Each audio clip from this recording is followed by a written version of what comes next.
We are calling it AI, but at the end of the day, it's not really AI, it's an LLM. And a large language model, by definition, just echoes back what it seems in the past. If an apple will fall on the head of the server of an LLM, it will not discover gravity. We have that, and we need to maintain that. It's easy to click the button and enable Copilot, but it doesn't do much, right? You get a tool, it's a great tool. It not being incorporated to how the company operates, if you don't go that deep, you will just fall behind. There is no other option. Behind every value creation plan, there's a data problem nobody wants to talk about. Fragmented systems, metrics nobody trusts, and decisions made on gut feel dressed up as analysis. Welcome to the PE Data Guy. Each week, host Graham Crawford talks to the operating partners, advisors, and practitioners who are doing the work inside portfolio companies. If you care about what actually drives returns in the market, then you're in the right place. The PE Data Guy starts now. Elon Salfati is the founder of Salfati Group, a Zurich-based AI consultancy that works with PE-backed businesses and enterprise operators to decode their expert knowledge into governed AI systems, replacing manual, people-dependent processes with operating infrastructure that scales without adding headcount. Elon's background is in cybersecurity, scalable systems, and applied AI research, and he has advised the UK House of Lords on AI policy alongside leaders from Microsoft and Palantir. Elon has a contrarian view on what most companies are getting wrong about AI. Not, do you have an AI initiative, but what changes in your cost structure and revenue capacity when AI runs the operational layer? And most of them will not like the honest answer. Today, we're going to talk about the gap between AI initiatives that generate board slides and AI initiatives that actually change how a business runs, why that gap exists, and what PE-backed companies can learn from the ones that have done it right. So welcome to the show, Elon. It's fantastic to have you on. It's a pleasure to meet you as well. I'm super excited to be here today. Great. Esteemed company. I mean, how different is this to talking to the House of Lords, for example? Slightly more fun. It's informal, but I think that we can make a lot of impact in our conversations in the House of Lords. And, at the end of the day, AI is everywhere right now. So we really get a unique opportunity to change how AI consumption look like. Yeah, it's a technology that's going to shape humanity's future one way or another. And there are a lot of different opinions out there at the minute. And as always with media coverage, you get the either end of the spectrum is the thing that gets the engagement. So either the absolute doom mongering of like all white collar jobs will be gone in 300 days, all the way through to, I asked AI what my name is and it didn't know, therefore the whole thing is a sham. So as usual, either end gets the coverage, but I think you and I, as practitioners and people who've seen how AI impacts businesses, know that the truth is somewhere in between, and we're just kind of working out where that in between is and how best to use it. So what led you down this path? You were in cyber before. What led you to jump from cyber to AI? What did that transition look like? Yeah, so it's funny, but I don't think I've went too far away from cybersecurity. No, close cousins, right? Yeah, exactly. But I think a lot of the conversations that we have right now are around how should we leverage AI, and I think a lot of organizations today probably jump somewhere in between, going all in, we will let AI do what it do, and then we'll figure out everything else later on. And on the other side of the spectrum, where you have the organizations that say, it's the security risks are too high, I'm not going to do anything until someone else has figured those out. I don't think you can be in either camp these days. You cannot just ignore it. The company will die too fast. And I don't think that you can just simply go all in without taking anything into consideration. And what I've found is, I'm actually doing my PhD in AI security right now at Imperial. Oh, cool. And what I found is that a lot of the work is around how do we build AI in a way that can make it secure, and how do we build cultures in the organization that make the usage of AI secure.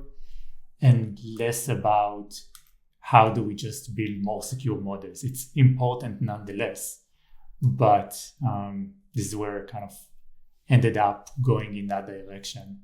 And I remember, I'm showing my age here.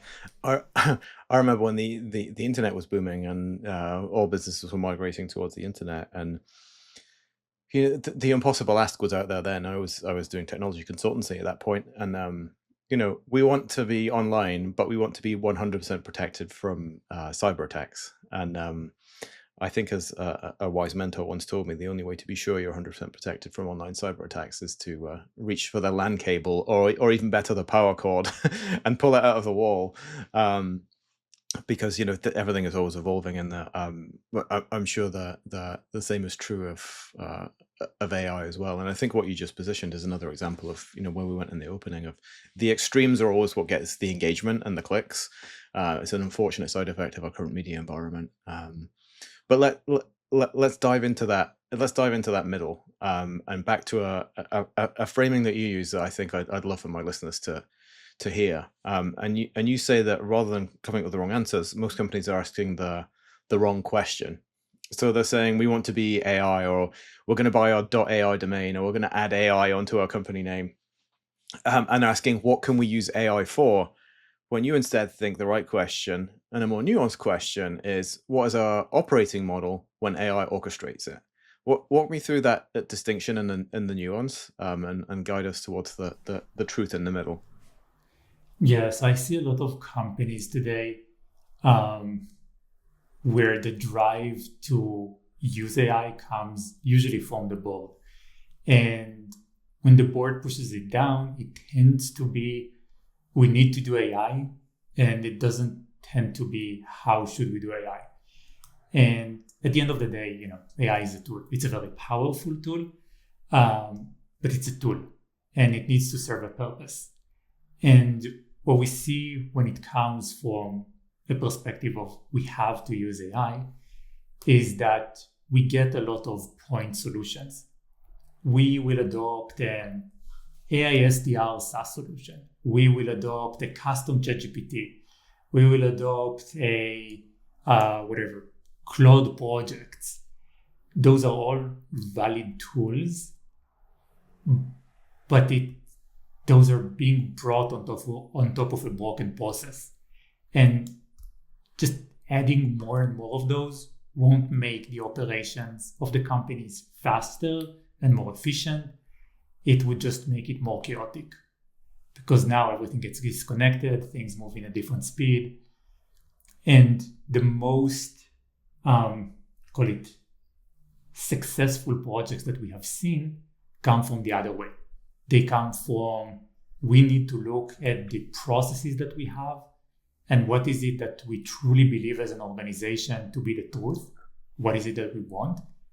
And then how can we get to that end state through AI?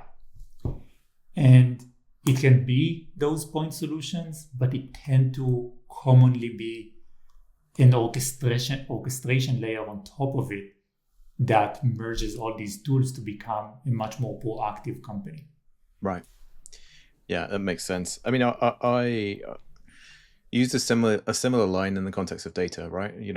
Often people come and say we want to do better data, or we want to move our data onto new infrastructure, and thinking correctly that my team is going to show up with some, and I'm sure you get this with AI, some secret menu of tools of like, aha, this is the secret menu of tools, the holy grail, the hidden document, that if you put all these things together, then suddenly your business is going to explode. Data, like tech, like AI, is not a business case in its own right. It's a tool, as you say, and a very impressive and rapidly improving tool, but a tool nevertheless, and it has to serve a purpose. So if I take it back in the context of private equity, back to that initial board request, like, we want you to implement AI. Boards usually want one of three things, and it's we want you to get more revenue, we want you to become more profitable, or we want you to mitigate some risk that you have in the business. And I think it's in terms of the operating partners and the executive management layer, that's the tricky bit, because it falls to them to say, okay, within those very broad strata of making a company more valuable, what exactly do I do? And I think the difficult first step is we have to admit that our data or our processes or something is broken in the first place, in order for us to accept that we have to fix it before AI would work. And I've seen that play out politically in very interesting ways, um, internally, especially companies with longer tenure, because folks who have built careers or promotions or reputations on the back of certain systems don't love someone coming in and saying this is inefficient or this isn't working. Like, how do you navigate around those nuances of sometimes, like data, sometimes AI reveals things that people would rather went unheard? Yeah, so it's a great point. I think that we are working closely with the person who used to be the CMO of PepsiCo, BlackRock, News Corp. She's an amazing brand leader and narrative builder. And we tend to work really well together, mostly because we understand that the technological side of it, while important and critical to get right, is just half the picture, and it never works just by itself. Yeah. And maybe even less than half, I would say. Oh yeah, that's so true. And really, like, to get any of these projects done well in any of this transformation, we need to build a narrative both internally and externally for the organization, because exactly like you said, executives don't really like to hear that things aren't just working well. And I think we have in the AI space some leverage, because AI is a new technology, and it's not that their processes don't work well. It's just there are new tools in the market. And new way of or thinking. Unsuitable for use with this technology that you could never have understood would exist when you made the process in the first place. Exactly.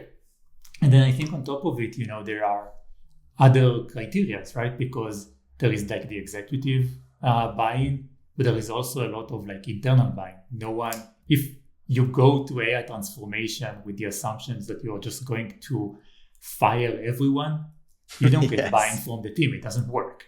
Yes. And it's also not the goal. What do you, just on that, as soon as it's hot on the news at the minute, I'm sure you saw the news this week that Meta has started tracking keystrokes, employee keystrokes, so they can understand more what the employee does, so they can teach AI. Like, what do you make of that move? That is, I saw somewhere that in France, the name Claude is very common. And of course, 99% of them believe that they are going to be replaced by AI, significantly higher than other people. Of the people called Claude. Yeah. And I think it's the same, right? The moment that you are becoming a tool that is being targeted to be replaced by AI, you're not going to get a lot out of it. And I also don't think that this is the right way of managing, mostly because at the end of the day, you don't hire the people who, hands on keyboard, do the work just to do it. You don't hire an engineer to write code. You hire them to solve hard problems. You don't hire or to work out what code needs to be written in the first place, right? Exactly. It's the code piece was always just a tool. You don't hire a sales rep to just do calls or put data into the CRM.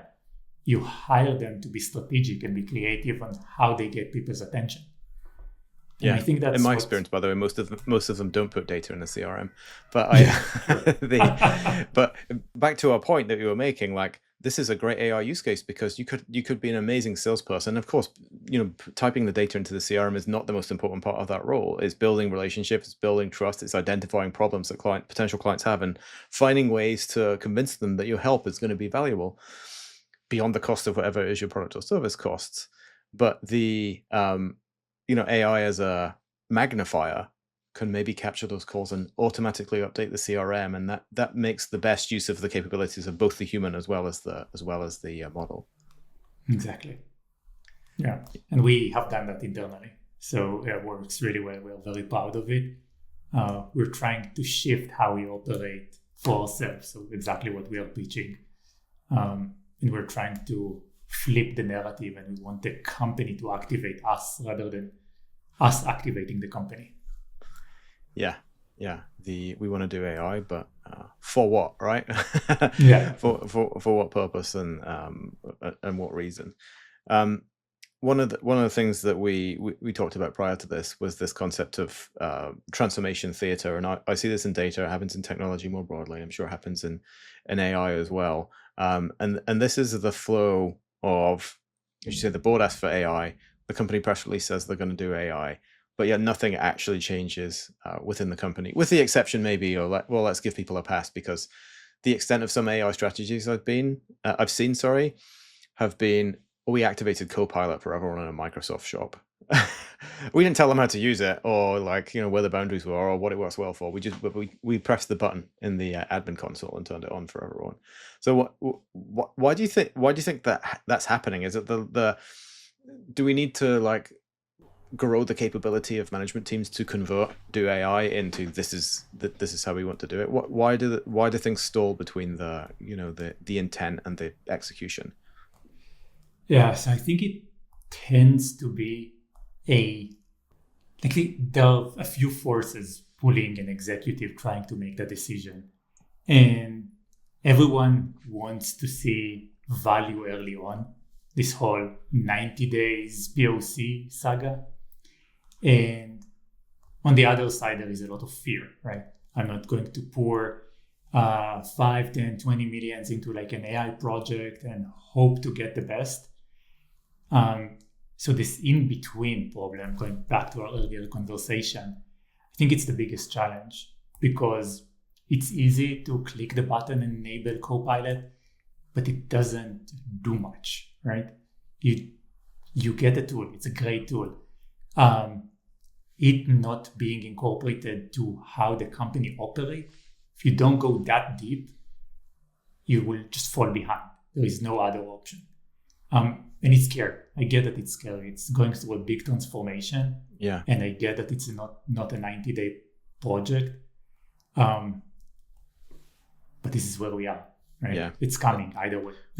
And the other thing I've seen, particularly in my corporate career, 90-day proof of concepts, or whatever they might be, or pilots, are occasionally used as vehicles for executives to satisfy eager employees who want to try something out without actually ever committing budget or resources or priority to something. So it's one of the things that I always advise companies on. If you POC or a pilot, fine, but there has to be baked into that a decision point at the end of if this result from POC pilot, then we take this course of action. If this result, then we take this other course of action. There has to be a decision baked into the end of it. And I think that's happening in a lot of places as well. You get some very AI forward, self-starting, proactive employees who want to do something, and they're given permission to do a prototype, and then it just goes and dies in the corner somewhere because it never really gets the backing. I want to move from theory to practice and specifics, and you have a great case study from Keyloop, and you and I work with private equity-backed businesses that are facing the very same structural problems that you came across at Keyloop. Can you walk me through that example of a successful transformation program and give us the indicators and the things and the conditions that made that a successful program where so many others fail? Yeah. So I think a successful program really starts with a key question, which we use it as a test for any projects that we take on. And we tend to structure it in this way. So we say, if this specific AI effort works, whatever the AI effort will be, this specific metric changes by this whatever amount during this period. And I think that when you try to put it to such a short sentence, it forces a lot of organization to think about what that product or effort looks like. And exactly like you said, it puts a target decision at the end of a POC. And I think this is where a lot of good pilot program and good transformation start. And we have done the same with Keyloop in partnership with other firms. And the idea was, can we get churn reduced so we can increase retention? it also meant that we completely rethought the process, right? We drew up everything. We started to map out what are the human moments, what are the conversations and the meeting and the in-person touch points that have to happen. The strategic creative parts, we want to protect those. What are the judgment moments, right? What are the points that we want a human to come in and say, well, the AI was wrong. This is not what we intended. And what are the hands-on keyboard, right? Just putting data into stuff, creating reports, like all of those things that we don't really need a human to do anymore. This allowed us to completely rechange what the process looks like. And the pilot came hand in hand with a change management effort. Right. It by itself won't work. And what that's fabulous. Are you able to share some specifics of, or even in general terms of what sort of outputs were you looking for? Is it it's a dangerous thing to measure perhaps on like decrease of human interaction. Is it number of sales calls? Is it qualification rate? This was a revenue engine, right? So what metrics did you go after and succeed in pursuing? Yeah, so the key metric that drives the entire program was churn, and we were lucky enough to work with the CRO to kind of define what this churn looks like and where it comes from. And we actually identified that a lot of the churn comes from the duration that it takes them to engage with customer requests. So we were able to completely change how the engagement looked like, right? And the key metric was that can we reduce this churn number by a certain percentage year over year? Right? And so far we are really into the program and we see really good success. We also see a lot of pushback, but really good success as well. And that's because you identified that time to respond to a customer request was one of the key factors, and have implemented AI to reduce that time, presumably. Exactly. So you've got your leading indicator of time is reduced, and I guess if you're a year in and year on year, you're starting to see early results and things look promising. Exactly. Yeah. But we also see a lot of challenges, right? So for example, we see that the technology moves so fast these days, like a week is a lifetime. And corporate decisions don't happen in a week. No, normally. No, so you have like these really interesting forces structuring the program, right? You want to have a decision, but then by the time you made the decision, the proposal is no longer relevant. There is a new technology and a new AI model and a new opportunity. So again, I think the mistake I see this when people are looking at data and analysis as well. As human beings, we're very prone to look at what does this human do, or what does this human role do? And for example, within a marketing team, like you might find someone who's very good at graphic design, but they don't know about technical SEO, right? And vice versa. But an AI doesn't have those limitations necessarily. So instead, I've found you have to think about data and then subsequently AI in the context of jobs to be done, right, as part of the workflow. So sort of doing that breakdown of workflow is super important. And I think if you have that core understanding, then you become a bit more resistant, or mitigated at least, to suddenly there's a new AI model that comes out of nowhere that's suddenly the best thing ever. And I think as long as you understand fundamentally your business and you're not leaning on the tool to be your competitive advantage, then I've seen people flip, including my business as well. Like I'm one of many that's flipped my kind of back-end operations from GPT to Claude over the last 3 to 4 months, as Anthropic came flying out of the gate in 2026 with paradigm shifting capabilities. The Keylook that we talked about is a slightly bigger company. If you imagine, for example, a PE-backed company that's smaller, more in the kind of 10 to 20 million revenue range, they don't necessarily have the resources. They might not even have a fully fleshed out technology team in a company of that size, which makes 2-year transformation programs very hard to resource, right? Understandably. So say you take your Keylook example and then try and apply that in a smaller company. Like what are some of the critical must still be on the table principles that you'd have people apply? Yeah. So we're actually also working with smaller PE firms. So we have like concrete examples that we can talk about. But at the end of the day, the key principle is that it needs to restructure how the company operates. It cannot just be another custom GPT or another chat interface that doesn't really do the job. What we want to get to is a new way of thinking, right? We want to empower everyone on the team to be creative and strategic. And the way to do that is not by just fixing the key problems or just putting data somewhere or any of those. It has to be the backbone. It has to be the thing that operates the company. This is how you get meaningful change. And it doesn't have to be a $20 million project. It can easily be something that you see early results very early on. You just need to find the right partner, right? And I think a lot of the business has changed today. Yeah, it's just further proof stacked behind the point I think we're both violently agreeing on here that, if I'm in a company and my role is like I wait for an email report to come through and I paste it into a spreadsheet, I do some analysis and I paste that over somewhere else. If you, in theory, you learn that, you put Claude Cowork on that, learn the workflow and then replace it and then call it Graham GPT, right?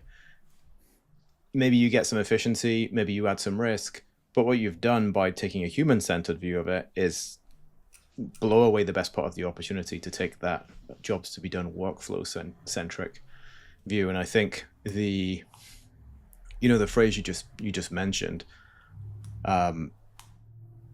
it can be very emotionally loaded. The phrase was, we need to reimagine the whole way that the company works. I don't think there are many employees at companies, big or small, who don't hear that as like, I'm going to get fired, or I'm going to get laid off. So, how do you? But that's not the intention behind it. You and I know that. But it's important that you consider that the paradigm shift to be so large in order to be successful. So how do you cross that bridge with management teams, with employees that you're talking to as part of these implementations? Because inherently that's a scary thing to hear, right? Yeah. And I get why it's scary. I really do. But I think a lot of companies or a lot of individuals, right? The more they adopt it, I actually think they are more protected rather than less. The people who will eventually go away are the people who refuse to adopt and hold the organization. And this is usually when layoffs happen. But really, when you start to adopt it and when you start to go into it, you understand, and sometimes you need to remind yourself that the value that you bring into the organization is not the hand-on keyboard work. No, it's not the pushing the button. There's a very famous episode of The Simpsons. I don't know if you've seen this one, where Homer replaces himself with a chicken at his keyboard that is just like every so often it pecks down and presses a thing, and in the end, even Homer is not replaceable by the chicken AI because the nuclear reactor blows up. But yeah, I fully agree. And becoming a single point of failure or a single point of success in any system can feel good because you can feel needed in the short term, but actually you're holding back the success of the company. And it's certainly something that we always look to. It's a prison that we always look to release people from, because often their potential is largely unrealized if they're in that situation, as well as the company's potential in turn. So next I want to come on to one of your favorite phrases, decision sovereignty.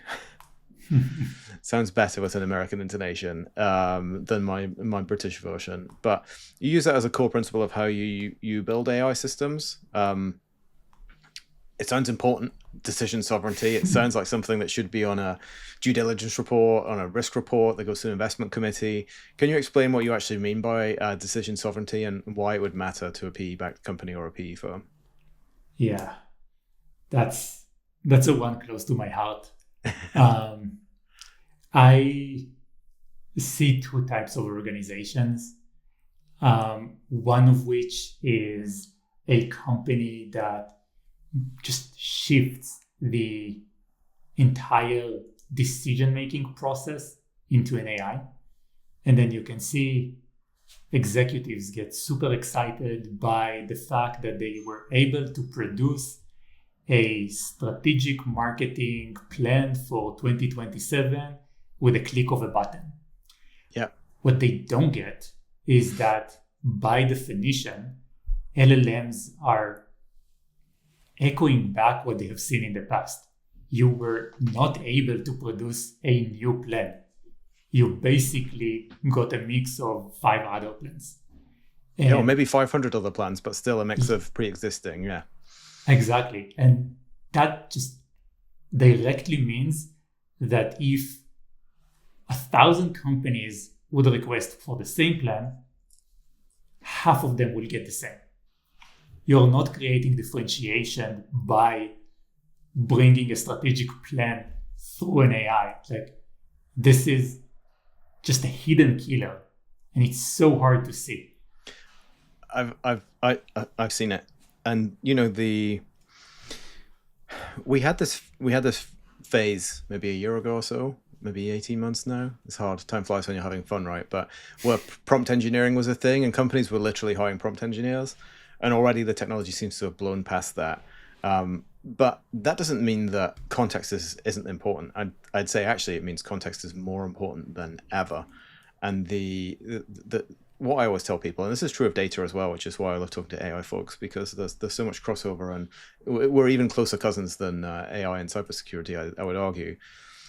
But if you just use AI in a very simplistic way out of the box and give it all the decision sovereignty, then you can't possibly claim it as a competitive advantage, because anybody else can do exactly the same thing. Exactly. Right? It's how can you engineer proprietary context into it? How can you engineer unique insights about your customer and your market that you've learned over the years serving these customers? How can you bake in your proprietary industry expertise that you've learned from years of building products in this particular industry that the AIs don't have, right? The AIs don't have. And I say, even to folks who are supplying, software engineering resource, for example, right? Like junior software engineers or offshore software engineers. You could argue, and I've seen it argued very clearly in some places, that, it's easy to replace that with AI, even for a non-technical person. I've seen technical people versus non-technical people vibe coding, completely different results.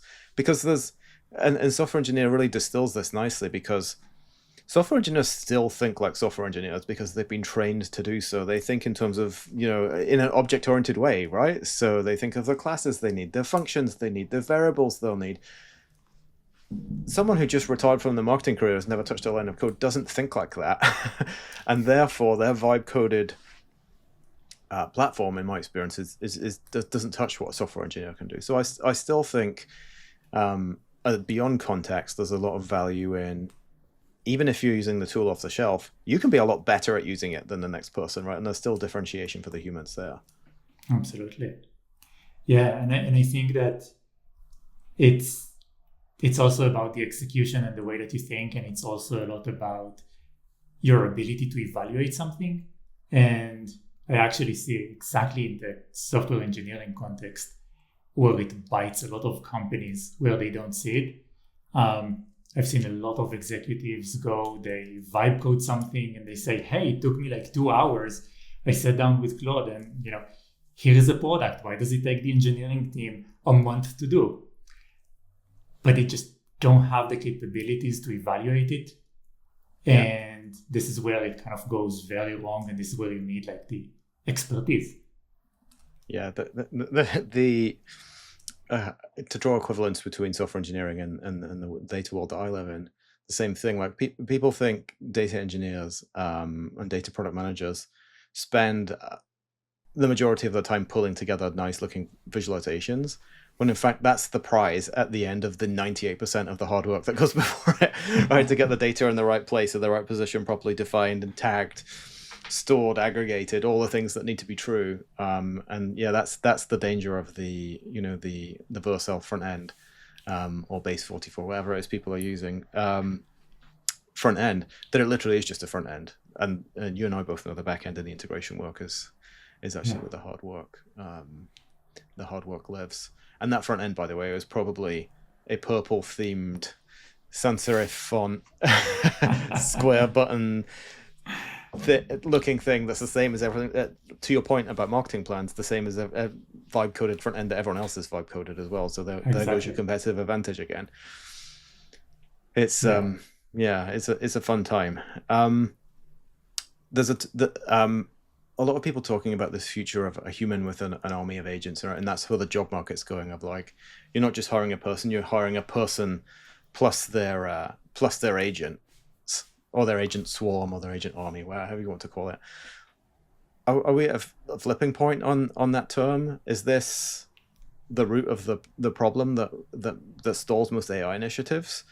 And how would you explain that to, again, and like, the non-technical people are super important. There are many complementary tasks and skills that go to making something. So a partner at a PE firm, like, how do you help them grasp the gravity and the importance of this term, a human with an army of agents, in terms of how the employment market is going to move? Yeah, so I think we are at a big flipping point around that. For me, a human with an army of agents, and then you can really, like, we for ourselves, we create some sort of like a heat map of organizations. Are you afraid of AI? Are you kind of just playing along with ChatGPT and Claude? Are you going to this human with an army of agents, or are you at the next tipping point, which for us is an army of agents with a human? Right. And I think the easiest explanation there is that we want to get to a point where the company is operating when you're asleep. And right now, most organizations need to do something to trigger an automation for something to happen, but it's very human initiated. And the human initiation step, triggering step, this initiation step doesn't have a lot of value to it, right? You do it because you have to do it. You put something into system because you have to put it. But what we want to do is we want to flip it around. We want the company to reach out to us and say, this is the decision that we need from you. This is the creative judgment moment. This is the strategy that we want from you. Going back to the decision sovereignty point, we want to get from you, the human, the capabilities to think, to be creative. And again, we are calling it AI, but at the end of the day, it's not really AI, it's an LLM. And a large language model, by definition, just echoes back what it sees in the past. If an apple will fall on the head of the server of an LLM, it will not discover gravity. We have that. Right. We need to maintain that. That's a beautiful analogy. I love that one. So how can we get there? And for me, it's just flipping it around, right? It's getting the company to reach out to us. It's, a lot of things have snuck into the AI umbrella, which is the other reason that doing AI is not really a good description, because the LLMs are their own class of AI, right? Obviously, with the predictive modeling and the way the prediction engine works, which still, by the way, most humans I talk to don't grasp that AI isn't an encyclopedia of everything that's ever happened in the world. It's just a very good predictive model that's good at predicting what humans want to, what the next word should be in the sentence. The business process automation is not new, right? I'll continue to age myself in these, but I've been writing cron jobs in Unix since the late 1900s, right? And I think that the reality that's catching up with people is it's become harder to deny that your business processes aren't automated. That's not the true unlock that's happened with LLMs and all the latest technology. You see it like synthesizing new proteins and all sorts of wonderful things. Like, that's the real power of it. And I think still so much of the business world is still catching up and is actually using AI to do business process automation more easily. Like, would you say that would be fair? And there's two different classes of use case here. Like, there's the automation of business process, and then there's the power of LLMs as a separate bucket. Absolutely. And I just think that it's magnified, right? The problem is the same. The opportunities are slightly different. the impact is slightly different, but it happens with every new tool, and it's just a new tool. Yeah. Where would you start? Like, I want to bring this like fully into frame for my audience. So say you're a general partner at a private equity firm, and your LPs and other investors have come to you with the phrase of doom. We want you to do AI to make this business better. Like, where would you recommend those people start? Go as high as you can in the way that you think.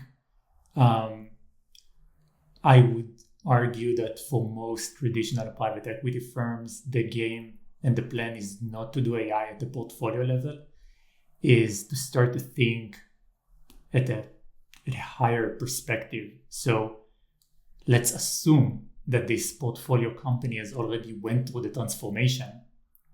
What does the acquisition playbook look like, right?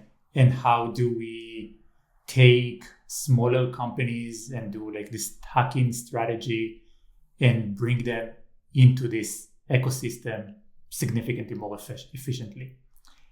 Are there opportunities to, we tend to work a lot with private equities in the services space, in the more like traditional spaces.